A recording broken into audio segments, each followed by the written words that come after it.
Bienvenue dans ton espace sécuritaire.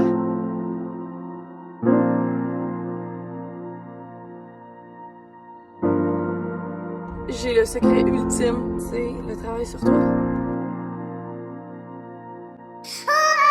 Coucou et bienvenue dans cette deuxième partie qui parlera du nerf vague. Reste ici parce qu'à la fin de la vidéo, je te donnerai 3 façons de renforcer ton nerf vague, 3 façons différentes d'hier. Donc, j'ai publié la première partie qui parlait que le nerf vague nous aidait à passer l'échelle polyvagale et donc du vert au jaune, au orange, au rouge, au j'ai sauté le cap et je ne suis plus là. Le nerf vague est en fait renforcé durant toute notre vie, mais c'est sûr qu'il est affaibli par le stress chronique, la peur, l'anxiété, les émotions négatives, donc les pensées négatives. Mais le nerf vague, savais-tu qu'il est aussi responsable de notre sécurité intérieure? Pour la plupart d'entre nous, on n'a pas été vraiment, parlé, éduqué sur notre corps et donc encore moins sur le nerf vague. Et qu'est-ce que le nerf vague faisait? Le nerf vague nous aide à créer une sécurité intérieure. Comment?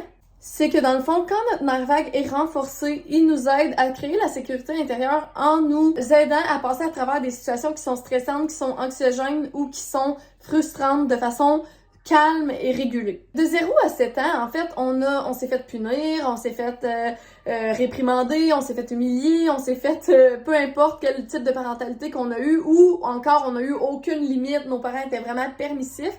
Et de cette façon-là, on a eu de la difficulté à savoir, OK, ça c'est un danger réel ou c'est un danger non réel. Parce que tout ce qui est de 0 à 7 ans est rentre dans notre tête comme si c'est acquis. Fait que, OK, oui, si mon parent crie après moi, c'est un danger pour moi, donc je le rentre dans mes dangers réels.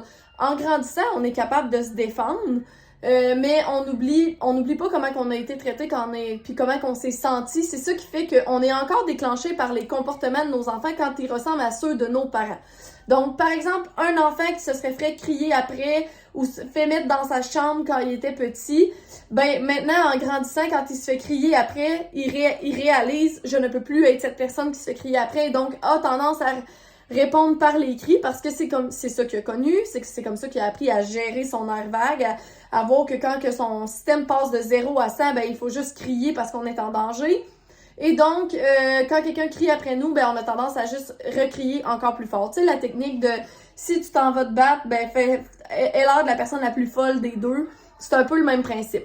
Ton enfant qui veut pas se brosser les dents, ton enfant qui veut pas s'asseoir dans le banc d'auto, ton enfant qui veut pas s'habiller pour aller à l'école, ton enfant qui, est sur son cellulaire pendant que tu lui parles ou lève les yeux au ciel, c'est pas dangereux. C'est pas respectueux, c'est confrontant, c'est déclenchant, mais ce n'est pas dangereux pour toi. Le nerf vague part de ton cerveau, traverse à travers tes poumons, ton cœur. C'est littéralement ça, là, quand on dit que notre corps a réagi avant notre tête, c'est que dans le fond, notre cerveau, notre nerf vague a envoyé un message à notre cerveau comme quoi c'était dangereux avant même qu'on l'écoute et donc notre corps est déjà en réaction. C'est aussi ça qu'on appelle la réaction instinctive. Évidemment, ton système nerveux et ton nerf vague ne se renforceront pas du jour au lendemain. Combien de temps tu dois pratiquer les outils que je te donne dans ces vidéos-là? Au moins 3 à 6 mois pour voir des résultats concrets. Ça veut dire que tu peux les voir avant, tu peux les voir après, mais en dedans de 3 à 6 mois, tu vas vraiment voir une grande augmentation de ta patience, de ton calme et de ta régulation. Fait que voici 3 exercices que tu peux faire pour renforcer ton nerf vague. Il faut que tu les fasses à tous les jours. Puis ça va être simple. Tu vas pouvoir le faire en marchant dehors ou en simplement étant debout avec tes enfants en train de jouer avec eux. Le son 1, ce serait le son vous ou le son om. Fait qu'on va faire vous ou om. Puis ces sons-là renforcent naturellement le nerf vague.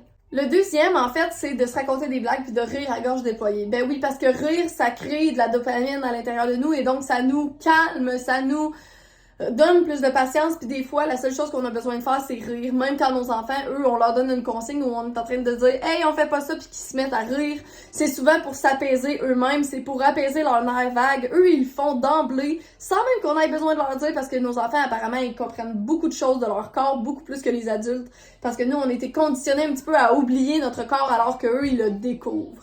Le dernier, ça va être masser le cou, les côtés du cou, comme ça. Puis tout ce qui est les sinus, près des sinus ici en dessous, on va aller près du nez. se faire des massages comme ça crée aussi un état de calme à l'intérieur de nous, ça renforce notre nerf vague et ça fait qu'on a beaucoup plus de patience. Je vous rappelle qu'à chaque exercice que vous faites, vous cumulez un 30 minutes à 4 heures de patience. Comment ça va être concret, là? C'est quoi ça, la patience? C'est quoi ça fait à l'intérieur de votre corps? Je vais vous l'expliquer dans cette troisième partie qui parlera du nerf vague d'ici la fin de la semaine. Alors, merci d'écouter la vidéo. Merci de pratiquer ça. Dites-moi c'est quel outil vous avez choisi de pratiquer cette semaine. Vous pouvez en intégrer 1, 2, 3, 4, 5, 6. Il n'y en a jamais trop. Plus vous les pratiquez souvent dans une journée, plus vous allez voir que votre nerf vague se renforce et à la fin de la semaine, vous saurez pourquoi, c'est quoi littéralement que ça fait à l'intérieur de votre corps quand vous utilisez les outils d'autorégulation ou encore les outils de renforcement du nerf vague. Et à la fin de la troisième capsule, je donnerai 3 dernières choses qu'on peut faire pour renforcer notre nerf vague. Alors, passez une belle journée et à la prochaine!